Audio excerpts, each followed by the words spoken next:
नमस्कार. सर्व प्रेक्षकांचं आपल्या या कार्यक्रमामध्ये स्वागत करताना मला मनपूर्वक आनंद होत आहे. हा कार्यक्रम कमलनयन बजाज रुग्णालयाच्या वतीनं आरोग्य प्रशिक्षण अशा स्वरूपाचा कार्यक्रमाचं स्वरूप आहे. याचं नाव आपण पल्स असं ठेवलेलं आहे. या वेब सिरीजमध्ये मी डॉक्टर अजय रोटे वैद्यकीय संचालक आपल्या सगळ्यांचं मनपूर्वक स्वागत करतो. आज आपल्यासोबत आहेत नामवंत प्रतिथयश हृदय शस्त्रक्रिया तज्ञ cardiac surgeon doctor Mahesh Chaudhari. नमस्कार. नमस्कार. आपलं स्वागत आहे या कार्यक्रमामध्ये. डॉक्टर चौधरी सर मागच्या 15 वर्षांपेक्षा जास्त कालावधीमध्ये हृदयासंदर्भात शस्त्रक्रिया करण्याचा त्यांचा अनुभव आहे. अत्यंत जटिल शस्त्रक्रिया त्यांनी वेगवेगळ्या प्रकारच्या केलेल्या आहेत आणि कमलनयन बजाज रुग्णालयामध्ये मागील 10 वर्षांपेक्षा अधिक काळामध्ये ते पूर्णवेळ हृदयरोग शस्त्रक्रिया तज्ज्ञ म्हणून कार्यरत आहेत. तर आज आपण त्यांच्याकडनं काही माहिती जाणून घेऊया. डॉक्टर चौधरी सर, मला सांगा की हृदयरोगासंदर्भात ज्या शस्त्रक्रिया आपण करता त्याचं साधारण स्वरूप काय असतं, म्हणजे कुठल्या प्रकारच्या शस्त्रक्रिया असतात, त्याच्यामध्ये काय काय गोष्टी असतात, या संदर्भात काय? साधारणतः जो हृदय शस्त्रक्रियेचा जो स्पेक्ट्रम असतो त्यामध्ये बहुतांशी करून कोरोनरी आर्टरी बायपास सर्जरी हे 90% केसेस ज्या आम्ही ऑपरेशन करतो त्या कोरोनरी आर्टरीज असतात. म्हणजे हृदयांच्या रक्तवाहिन्याला पुरवणाऱ्या वेसेलमध्ये जो अडथळा येतो त्याच्यामध्ये ते 90% असतात. बाकीच्या 5-6 याच्यामध्ये हृदयाच्या झडपा जिथे नादुरुस्त झालेल्या असतात किंवा तिथे बदलण्याची गरज पडते किंवा त्याला रिपेअर करण्याची गरज पडते, त्या बाकीच्या आजारामध्ये ते येतात. आणि बाकी मोठ्या धमन्यांचे जे आजार असतात ज्याच्यामध्ये तुम्हाला हृदयामध्ये काही छिद्र, लहान मुलांना जे आजार होणारे असतात, तो एक वेगळा त्याच्यासाठी आपल्या बजाजमध्ये स्पेशल विभाग आहे. त्याच्यामध्ये सगळे तज्ञ डॉक्टर्स आहेत आणि ते गुंतागुंतीच्या लहान मुलाच्या शस्त्रक्रिया सुद्धा आपल्याकडे होतात. त्या आम्ही मेनली ॲडल्टसाठी म्हणजे प्रौढ व्यक्तींसाठीच्या सर्जरी करतो. त्यामध्ये mainly coronary artery bypass grafting हे जे आहे ते it forms major chunk of the surgery. 90% cases. म्हणजे 100 पेशंट पैकी 90% रुग्ण जर आपण बघितले तर हृदय वाहिन्यांच्या रक्तवाहिन्यांमुळे जे होतं ज्यासाठी तुम्हाला शस्त्रक्रिया करून त्याला बायपास करावी लागते. Yes sir. ज्याला सर्वसामान्य भाषेत लोक बायपास. Yes sir. त्याचं प्रमाण सर्वाधिक आहे. सर, मला याच्याशी संदर्भात एक प्रश्न विचारायचा आपल्याला की याचं जे प्रमाण आहे हृदयविकारासंदर्भात किंवा हृदयविकार झाल्यामुळे हृदय शस्त्रक्रिया बायपास करावी लागली, याचं प्रमाण अलीकडच्या हल्लीच्या काळामध्ये वाढलेलं आहे असं जाणवतं. मुख्यत्वे करून कोविडच्या महामारीनंतर याचं प्रमाण वाढलेलं आहे असं एक आपल्याला वाटतं. याबद्दल काय सांगू शकतो? कोविडच्या पिरियडमध्ये जेव्हा म्हणजे कोविडच्या आजारानंतर रक्तवाहिन्यामध्ये गुठळ्या व्हायचं जे प्रमाण जे होतं ते खूप जास्त प्रमाणात वाढलं होतं. त्यामुळे त्यानंतर मेनली हृदय विकाराचे झटके येण्याचं प्रमाण वाढलं होतं. मेनली म्हणजे शस्त्रक्रियापेक्षा हृदय विकाराचं प्रमाण म्हणजे ज्याच्यामध्ये रक्त वाहिन्यामध्ये अडथळे म्हणजे त्याचं रक्त गोठल्यामुळे डायरेक्ट मायोकार्डियल इन्फार्क्शन म्हणजे झाल्यामुळे स्टेंटिंग आणि इमिजिएटली प्रमाण ते वाढले होतं कोविडच्या नंतर. पण तसंही इन जनरल ह्या आजाराचं प्रमाण वाढतच. एस्पेशली भारतीय वंशाचे लोक, एशियन वंशाचे लोक, ज्यामध्ये भारतीय मेनली आपण जेनेटिक दृष्ट्या ह्याला जास्त ससेप्टेबल आहोत. अनुवंशिक आहे ते सुद्धा आहे.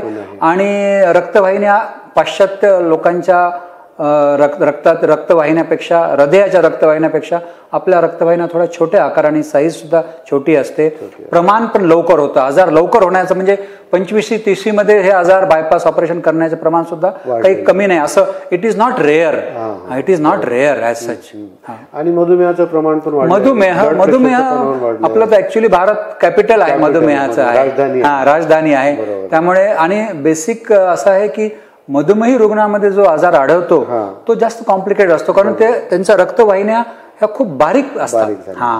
असं म्हणजे त्याच्यामध्ये आणि असोसिएटेड म्हणजे किडनीचे आजार वगैरे त्यांना जास्त असण्याचे संबंध मधुमेहामुळे शक्यता जास्त असते. उशिरा लक्षात येऊ शकतं आणि वेदना पण होत नाहीत बरेच. ऑटोनॉमस डिस्फंक्शन असल्यामुळे त्यांना चेस्ट पेन होत नाही. आणि मग बरेच रुग्ण हे दम लागतो, हृदयाचं फंक्शन कमी झाल्यामुळे दम लागतोय मला, आणि मग तेव्हा त्यांचा इको वगैरे टेस्ट झाल्यानंतर मग रेट्रोस्पेक्टिव्हली आपल्याला लक्षात येतं की त्यांना हा आजार आहे म्हणून. बरोबर. हृदयविकारा संदर्भित शस्त्रक्रिया हे तर खूप महत्त्वाचा भाग आहेच. Yes sir. पण ह्याच्या व्यतिरिक्त जे रक्तवाहिन्यांचे आजार आहेत त्या पण खूप महत्त्वाच्या आहेत आणि त्याचं प्रमाण खूप जास्त आहे. Yes sir. तर या सगळ्या आजारांबद्दल काय सांगाल? हो, ऍक्च्युली तो माझा अत्यंत जिव्हाळ्याचा विषय आहे, पेरिफेरल व्हॅस्क्युलर डिसीज, ज्याच्यामध्ये मेनली स्मोकिंग आणि डायबिटीस हे मेजर आहे. पण त्यात मेजर कॉज अगेन स्मोकिंग आहे. तर बऱ्याचदा रुग्णाला असं म्हणजे प्रॉब्लेम असा आहे की जोपर्यंत गँग्रीन होत नाही तोपर्यंत रुग्ण तुमच्यापर्यंत येत नाही. जेव्हा डॉक्टर तुम्हाला म्हणजे जास्त काही हेल्प अफोर्ड करू शकत नाही, जेव्हा रुग्णाला चालताना पायामध्ये जेव्हा दुखतं त्याला, बरोबर आहे, तशा कंडिशनमध्ये त्याने जर आला तर त्याचा ज्याला आपण पेरिफेरल बायपास नावाचा प्रकार आहे, जसं आपण हृदयाच्या रक्तवाहिन्याचा बायपास करतो तसं त्याचं पण पेरिफेरल बायपास करू शकतो. जर अडथळा हा खूप शॉर्ट डिस्टन्स असेल तर त्याला स्टेंटिंगची सुद्धा व्यवस्था असते, असं आहे. आणि अर्ली स्टेजमध्ये जर आलं तर पूर्ण प्रिव्हेंट गँग्रीन पर्यंत जायची व्यवस्था नाही. म्हणजे बऱ्याचदा लोक म्हणजे त्याच्याकडे दुर्लक्ष करतात आणि शेवटच्या स्टेजमध्ये येतात. सो माझं सगळ्यांना असं म्हणणं आहे की ज्या क्षणी तुम्हाला दोन पॉसिबिलिटी असतात, एक तुम्हाला कदाचित स्पाईनचा प्रॉब्लेम असू शकतो किंवा रक्तवाहिन्याचा आजार असू शकतो, तर तुम्ही एकाही स्पेशालिस्टला दाखवलं तर पाय दुखण्यामुळे तर तुमचं निदान पटकन होऊ शकतं. निदान झालं की त्याला हे आहे म्हणजे उपचार आहेत. आणि टर्मिनल स्टेजला आल्यानंतर शक्य म्हणजे ते उपचार होत नाही, कारण त्याचा फायदाही होत नाही, असं आहे. या व्यतिरिक्त मला वाटतं व्हेरिकोज व्हेन्सची पण व्हेरिकोज व्हेन्स हा एक नवीन म्हणजे साधारणतः असा आहे की बऱ्याचदा निग्लेक्टेड आजार समजला जातो, दुर्लक्षित आजार आहे.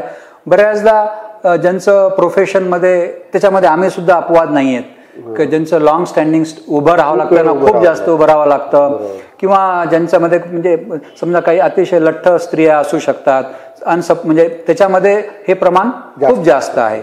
तर अशा वेळेला ह्याला दोन प्रकार आजकाल नवीन हे करण्याची म्हणजे त्याला उपचार करण्याच्या पद्धतीमध्ये लेझर थेरपी सुद्धा अवेलेबल आहे, ज्याच्यामध्ये रुग्णाला 24 तासामध्ये आपण त्याला म्हणजे जे काही प्रॉब्लेम आहेत, जे काही त्यांचे इनकम्पिटंट परफोरेटर आहेत किंवा त्यांचं जे मेनली तुमचं म्हणजे सुपरफिशियल व्हेरिकोसिटीज आहेत, ज्याच्यामुळे तुम्हाला तिथून सुपरफिशियल रक्तस्राव सुद्धा होतोय किंवा पायावर सूज येते किंवा पायावर अल्सर होतोय, ह्या सगळ्या गोष्टी होण्याच्या अगोदर जर तुम्ही त्याची ट्रीटमेंट केली तर तुम्हाला त्याच्यामध्ये बेनिफिट पण चांगलं मिळतं, फायदा मिळू शकतो. सर, कमलनयन बजाज रुग्णालय तर सगळ्यात अद्ययावत रुग्णालय आहे, परिपूर्ण रुग्णालय आहे.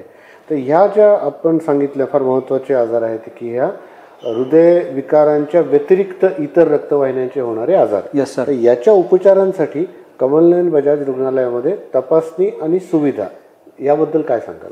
आपल्याकडे सर्व तऱ्हेचे ज्याच्यामध्ये उपचार पद्धती पण आहेत आणि डायग्नोस्टिक मॉडॅलिटीज पण सर्व अवेलेबल आहे.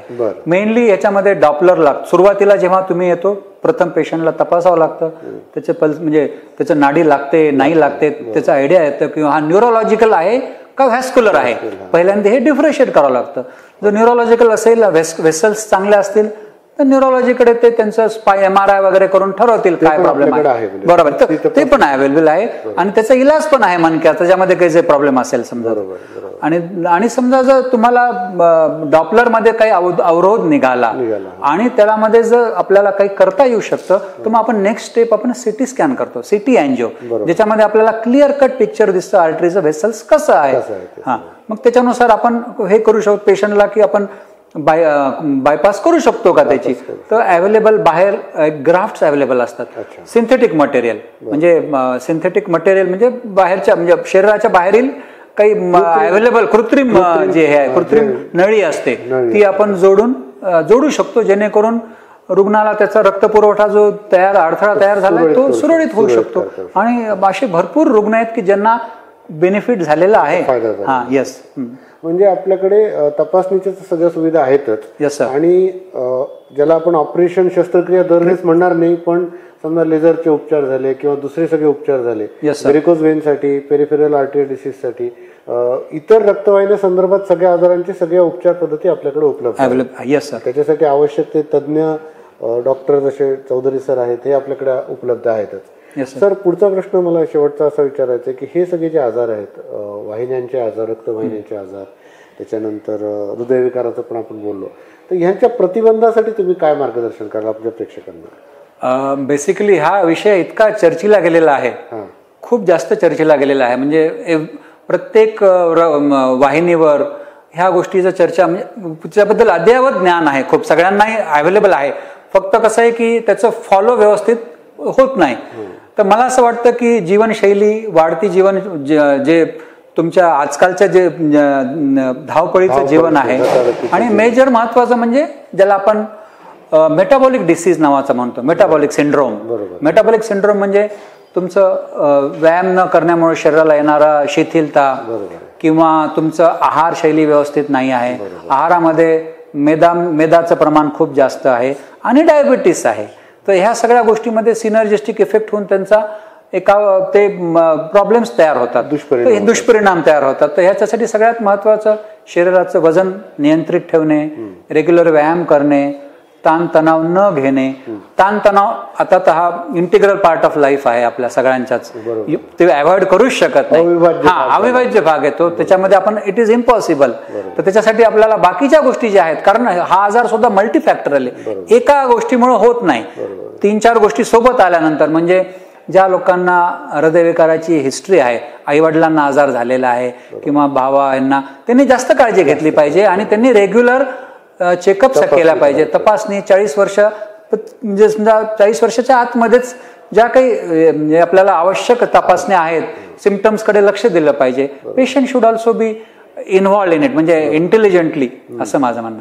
आणि जसं तुम्ही मगाशी सांगितलं की इतर रक्तवाहिन्यांच्या आजारांसाठी प्रामुख्यानं स्मोकिंग, तंबाखू याचं सेवन बंद करणं, हे म्हणजे इट गोज विदाउट सेईंग, व्हायलाच पाहिजे. इट गोज विदाउट सेईंग, म्हणजे ते बंद पूर्ण, म्हणजे ते इट्स ऍब्सोल्युटली, त्याच्यामध्ये no form of tobacco, not only smoking but tobacco chewing सुद्धा ऍब्सोल्युटली. म्हणजे हे तर बाकीचं सुद्धा त्याच्यामध्ये दुष्परिणाम होतात. पण महत्वाची गोष्ट म्हणजे की स्मोकिंग हा, जे आम्ही आढळतो की हेवी स्मोकर्स जर तुम्ही बायपास करायला घेतलं तर त्यांची मुख्य धमनी सुद्धा त्याच्यामध्ये खूप ब्लॉक, म्हणजे त्याच्यामध्ये अतिशय घाण झालेली असते, ती कॅल्सिफिक असते, कारण ते जनरलाइज त्याचा इफेक्ट असतो, असं आहे. तर त्याच्यामुळे तुमचं ऑपरेशन नंतर स्ट्रोक व्हायचं प्रमाण, हे प्रमाण स्मोकर्स मध्ये जास्त आहे. ऑपरेशन झाल्यानंतर सुद्धा, बिकॉज ऑफ त्यांचं गुंतागुंत जास्त होते त्यांच्यामध्ये, आणि मेंदूच्या आजाराला, मेंदूच्या रक्तवाहिन्याला सुद्धा तो अफेक्ट करतात, असं आहे. डॉक्टर महेश सरांनी आपल्याला इथं खूप चांगली माहिती दिलेली आहे, प्रतिबंधाबद्दल पण सांगितलं, आणि रक्तवाहिन्याचे कुठलेही विकार एखाद्याला असतील किंवा लक्षणं असतील तर कमलनयन बजाज रुग्णालयामध्ये डॉक्टर महेश चौधरी यांना आपण संपर्क करू शकता. सर, आज आपण इथे आलात त्याच्याबद्दल मनपूर्वक धन्यवाद. थँक्यू.